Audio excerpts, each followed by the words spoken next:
Chris Lee and Blake Lovell here. It's February 17th, Thursday morning. We're going to talk about games we saw the night before in the SEC. There were three of them. A couple pretty entertaining ones and one not so much. Let's start with the late game. Auburn and Vandy was, I think, a lot more interesting than we thought it would be for a while. The final score did not indicate that, but the first 30, 35 minutes or so, Blake, was some of the most entertaining basketball I've seen in the league all year. Well, I don't want to say that we thought this would be exactly what it was, but we did say this was a Scottie Pippen game. It's what we said going in. If Vanderbilt was going to have a chance here to even make this thing interesting, because elsewhere it looked like a bad matchup, and as we'll talk about, it was with Jabari Smith and Walker Kessler.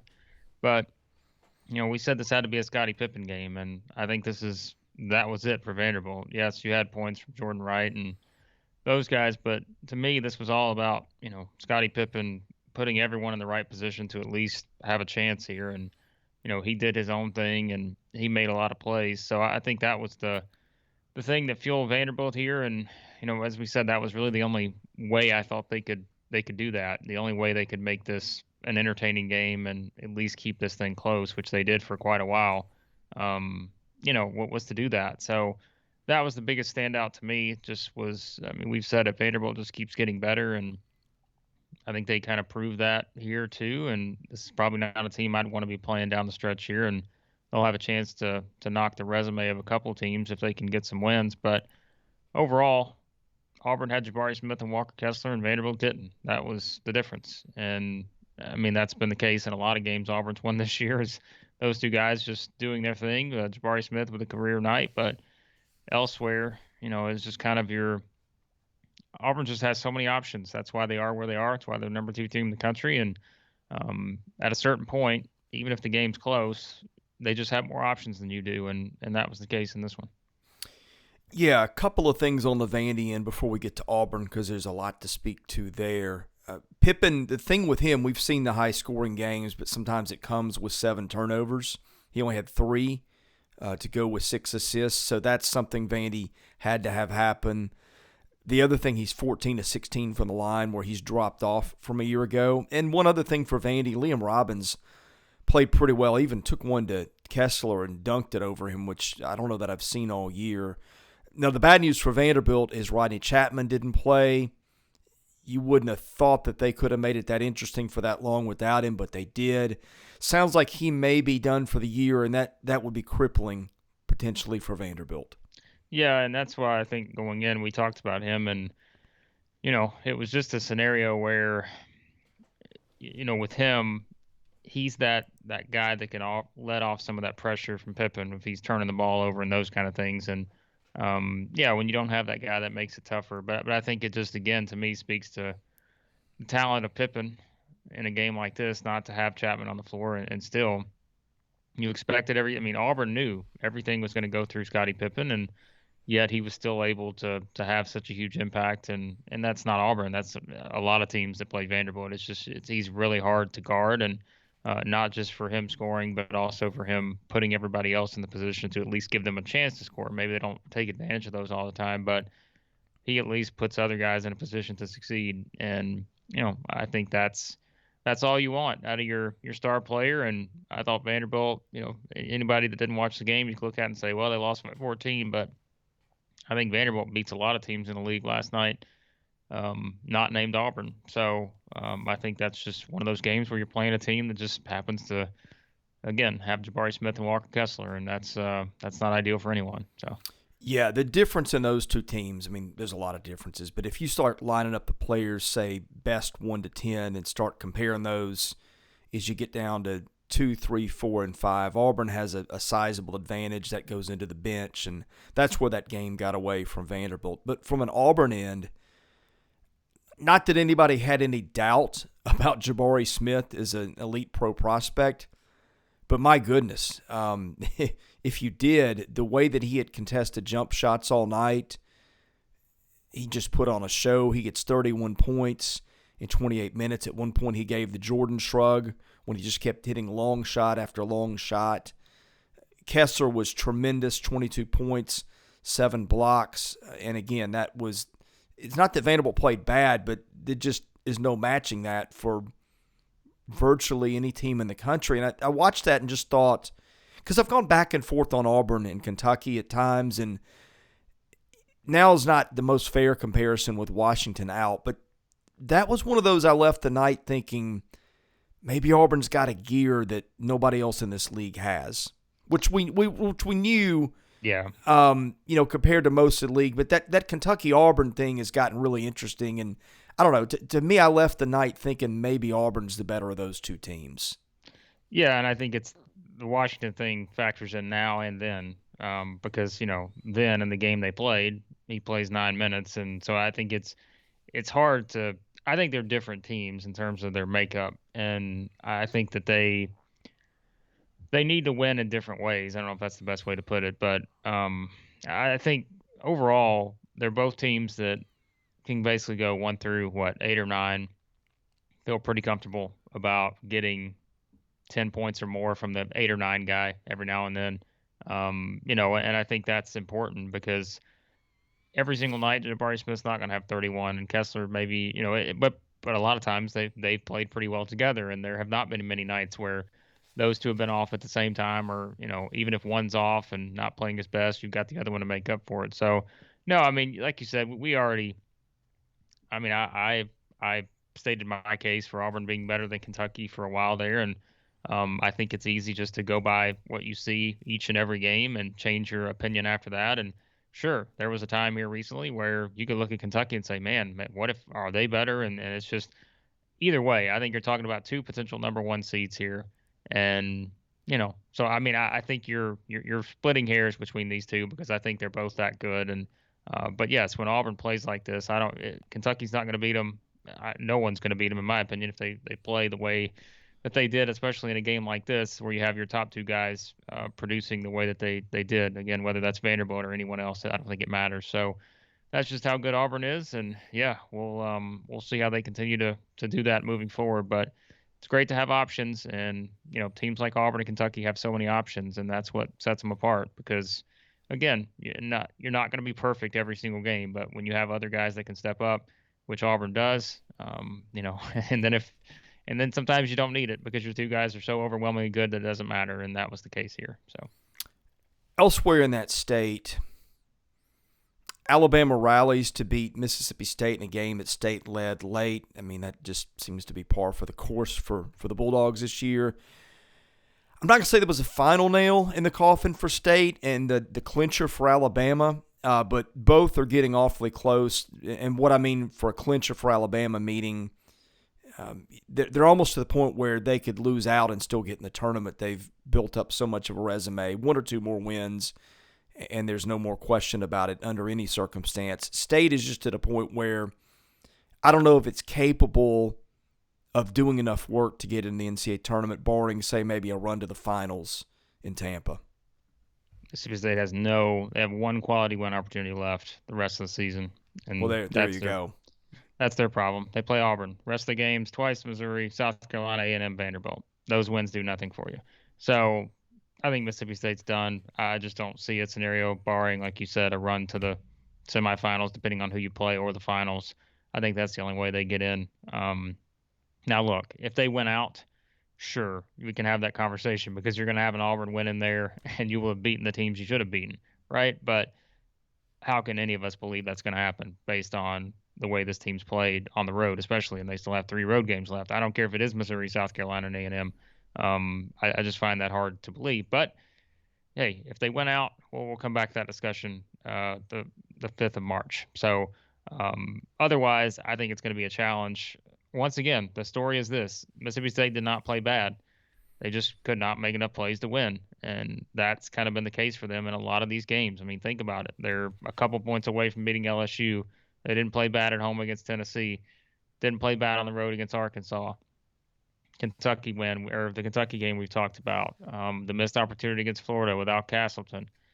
It's a different game, different story. Like, it's just kind of that's been the way it's been for this team this season, and they just don't have enough of those good wins. So for Alabama, I still think Alabama needs to go at least 8-10 in the league. I would if they lose out, then I think you're having a different discussion. But again, the probability of that is not very high, right? So, speaking of probability, don't let me forget before we wrap up, I want to point out some data that I was sent yesterday from someone about the win probabilities and record probabilities the rest of the way. But we'll talk about that after we wrap up this. But um, I just think Alabama's look. It's the same team. It's the same team we've seen all year, where you're going to see them have a really good chance to rally in games where they trail just because of how they play.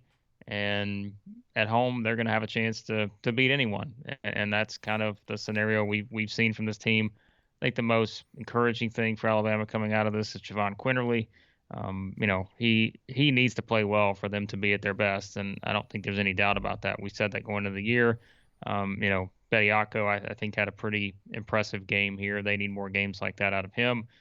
So, look, if you can beat a Mississippi State team and, Keon Ellis doesn't score, Noah Gurley has 2 points. If you can win that game like that with those guys not playing perhaps their best basketball, then I think you'll take that. So, to me, another missed opportunity for Mississippi State, but I just think Alabama made the plays down the stretch, and Mississippi State did not. Yeah, Bediako's play was one of the key takeaways for me last night because I think he's had his best 4-game scoring stretch. Last night, 15. The day before, Arkansas was 9, or the game before. Then it was 4 against Ole Miss and 12 against Kentucky. He's getting 6 or 8 rebounds a night, plays 27 minutes, only picked up a couple of fouls. Again, this is a league with elite big men, and just having a guy who can be a factor in there the way that he's been is important, and it may bump them up a seed in the end just because of that. Yeah, no, I mean you got to have a guy like that on the floor. That's kind of been something they've been missing in recent years too. So having someone like that that's significant. So if he plays like that, they're gonna feel a lot better about things, I think, moving forward. So yeah, for Alabama, 5 games left at LSU, at Vandy, at Kentucky, but they've got home games against, I believe, South Carolina and A&M by memory. And frankly, you win those 2 at home, that's 19 wins.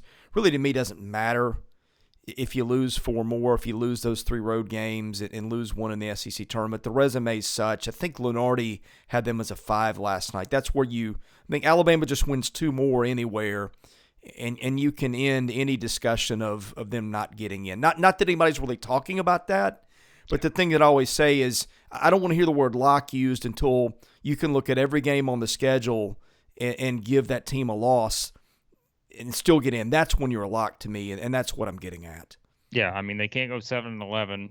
They can't lose out the rest of the way and lose their first game in the SEC tournament and probably get in. I mean, I think that would be a challenge at that point, right? Like I'm sure someone out there is going to, debunk this, but I just think if you're losing 6 straight going into the NCAA tournament, Yeah. I don't care how many wins you got. If you're losing to Vanderbilt, South Carolina, and A&M, that's going to hurt you a little bit. So, and you would be 7-11 in the league at that point. So, but the probability of that very low. So, speaking of probabilities, do you want to get into that now, or do you want to talk LSU Georgia? Let's do LSU Georgia real quick, and then we'll talk. I think this is a more interesting discussion, the probabilities, than LSU Georgia. But yeah, we'll talk about that quickly. Well, I mean, it was LSU what we won. thought it would be. The end. Yeah, there you go.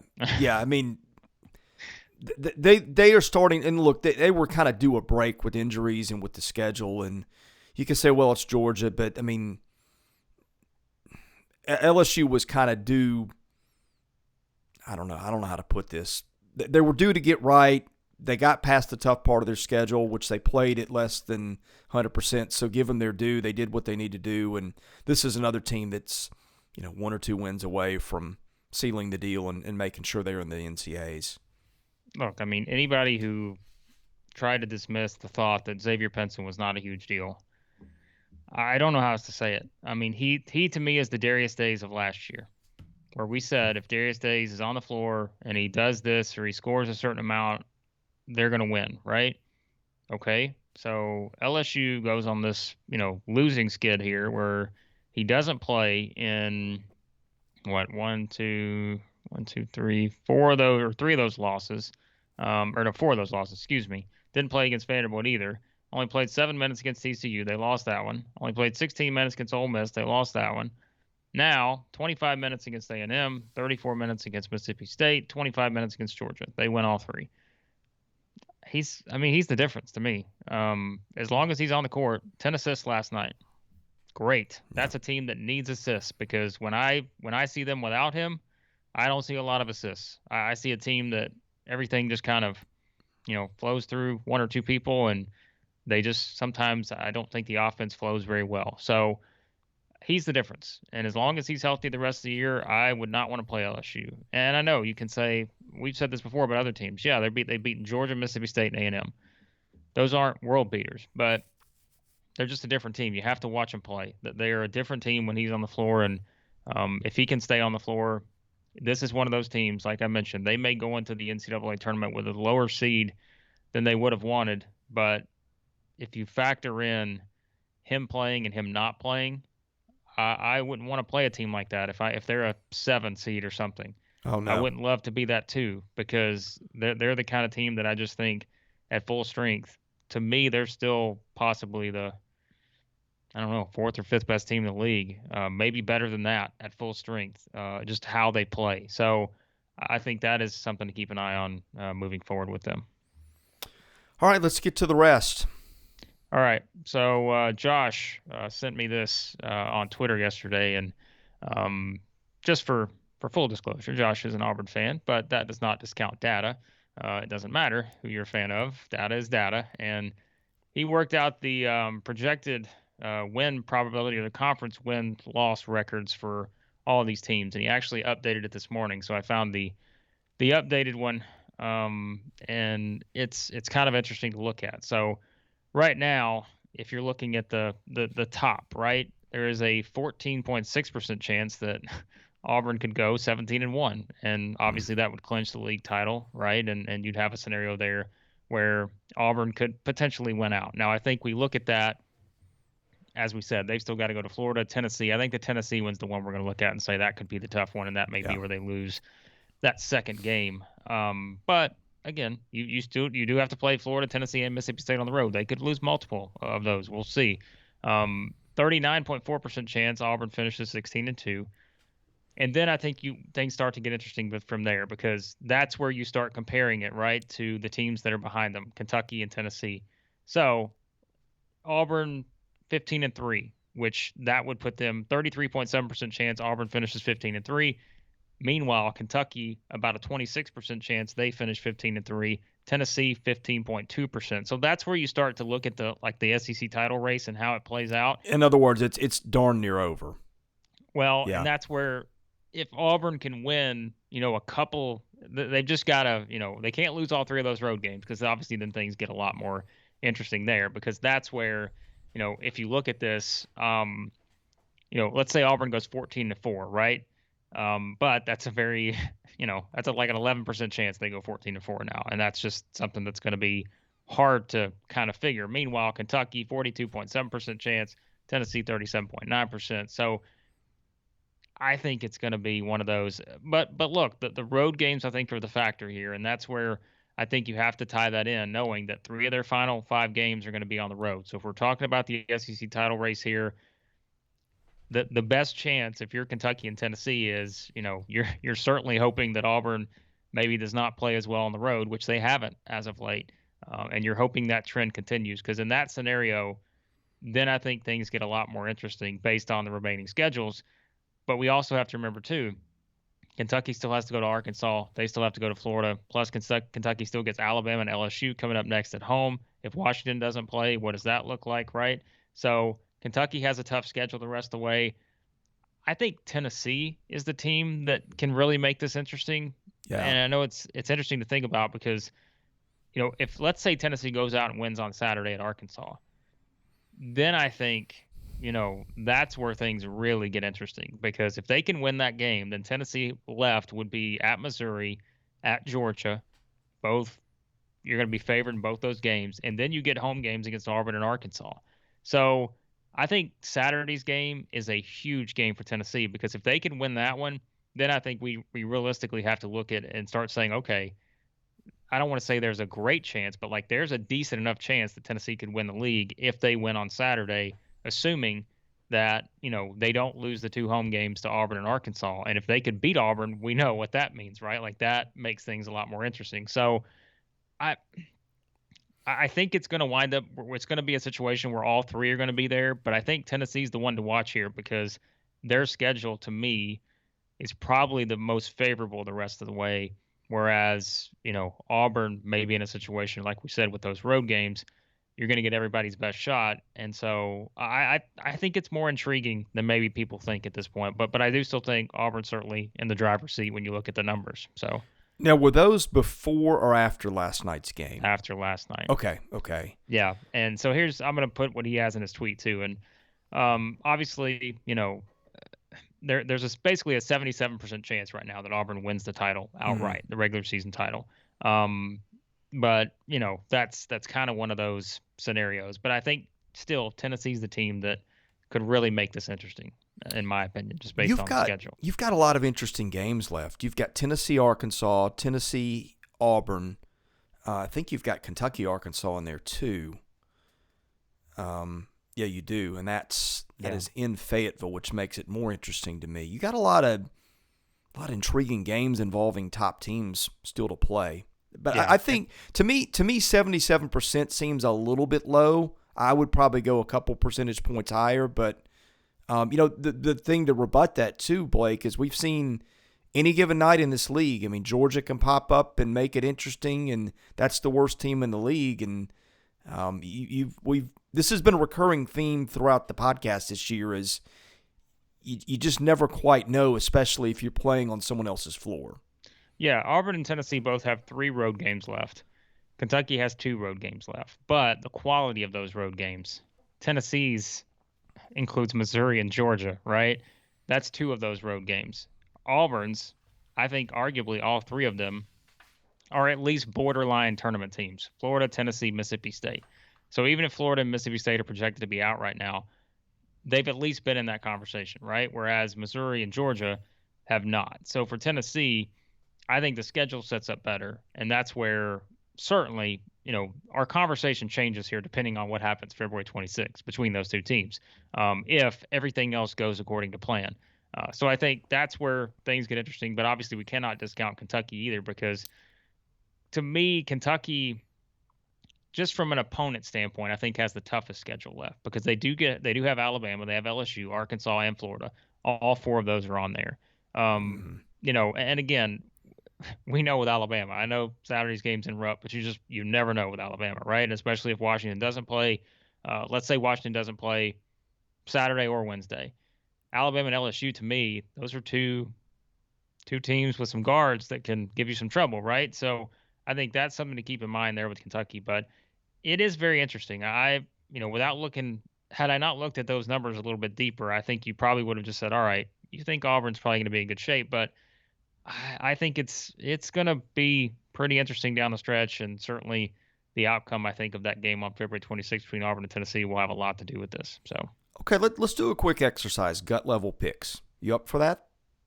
Oh boy, you're really trying to set people off on me now. I am, but well, I'll go in with you. Okay, Kentucky's got Alabama at home. I'm going to give Kentucky a win there. Okay. LSU at home, I'm going to give Kentucky a win there. Not easy, but if you have to pick one or the other, that's what I take. All right. Are we okay with this? For now. I know I think there's a possibility they could lose one of those 2, but I think they're going to be the favorite in both of them. So, yeah, yes, you may want to take one back later. Arkansas on the road, I'm going to give that to Arkansas. Okay. Ole Miss at home, that's Kentucky. I don't think that's a hard call. And Florida on the road, I like Kentucky. 4-1. 4-1. And that's, I'm not going to say that's a being generous 4-1, but that's giving Kentucky just about every benefit of the doubt 4-1. Yes, and that is also without if Washington doesn't play, I think I'd give them 3-2. Yeah, so I think we're looking at 14-4 or maybe 13 and look, Washington could play and they could lose one of those. So I think we're looking at, if we put an over and under on wins, we're probably going 13.5. Yeah, I think so. Just to hedge a little bit. Okay, Auburn is sitting here at 12-1. Okay, Florida away. We'll give that one to Auburn. Ole Miss at home. We'll give that one to Auburn. Tennessee on the road. I'm going to give to Tennessee. That's fair, I think, for now. Mississippi State on the road. I know they're good in that building. I'm still going Auburn. And South Carolina at home, I'm going Auburn. The better, yes, I was going to say the best percentage chance is that Auburn finishes 4-1. That's where, again, you're banking on a Florida or Mississippi State probably pulling off the upset. And not to say it can't happen, but if you're asking me right now, I'm not going to pick either one of those teams to beat Auburn. So yeah, so if they lose to Tennessee, they're 16-2, and say they get beat by either Florida or State, both on the road, they're still 15-3, which is still better than Kentucky's best case, more than likely. Let's go Tennessee. Got to give away our pick here because this is a big pick for Saturday. Yeah, well, making matters better. I'm not gonna give you my pick. I'll let you pick this one. Okay, I found our way out. Guess who they play twice? Right. But still, split the difference. All right, the wimpy way out. You can split the difference on those. That's fine. Okay, so that's 1-1 against Arkansas. Then you go Missouri on the road. I think they'll get that one. It's not a layup. Auburn They're going to go home. 4-1 too. Yeah. Okay, so Tennessee's going to go 4-1. Right, that's what we decided. Yeah. And Tennessee is 10-3. So that again is 14-4. Yep. They're still Auburn's still winning the league by 2 games. Auburn's in the driver's seat. Auburn just they have to win one of these road games. That's all. That's really what it comes down to is they just need to win one of these road games, right? And I think they'll be fine in that scenario. Because, again, they're not going to bank on Ole Miss or South Carolina beating them at home. I assume, sure, anything can happen, but you're not going to bank on that. Okay, not to leave anybody out. We still got the Razorbacks lurking in the weeds. It's a very remote possibility. I don't even want to get into that scenario because that's one of those scenarios where you're going to have to, we're going to need a chalkboard and just start drawing all these lines that connect somehow. But look, if Arkansas wins out, Arkansas can win the league. There's no doubt. If they don't win out, it becomes I don't think it's happening. So well, here's why this kind of matters is an exercise because the top 4 seeds get those buys in the tournament. Right.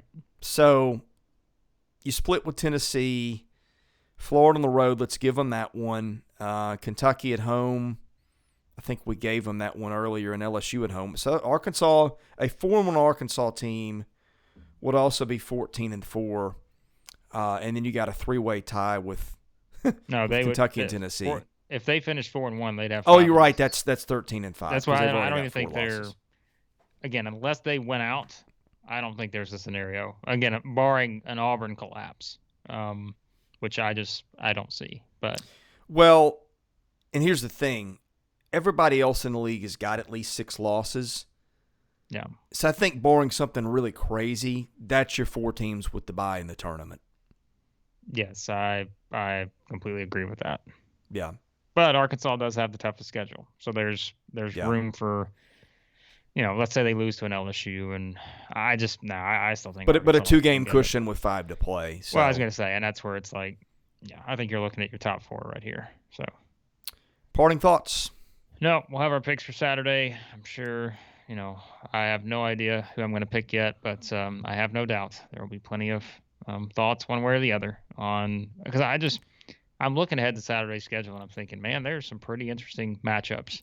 So we'll talk about them in the next video, though. All right. Thanks for watching. Be sure to subscribe. Don't forget baseball content has already started. We've got previews of the East and West. William Drummond, who runs the @SEC Baseball Twitter account, has joined us. Very excited about having him on. If you like the way we cover basketball, the way we cover baseball is going to be very similar. So lots of stuff to look forward to at the 14 Beyond Basketball. Thanks for watching. We'll have our picks coming up in a few.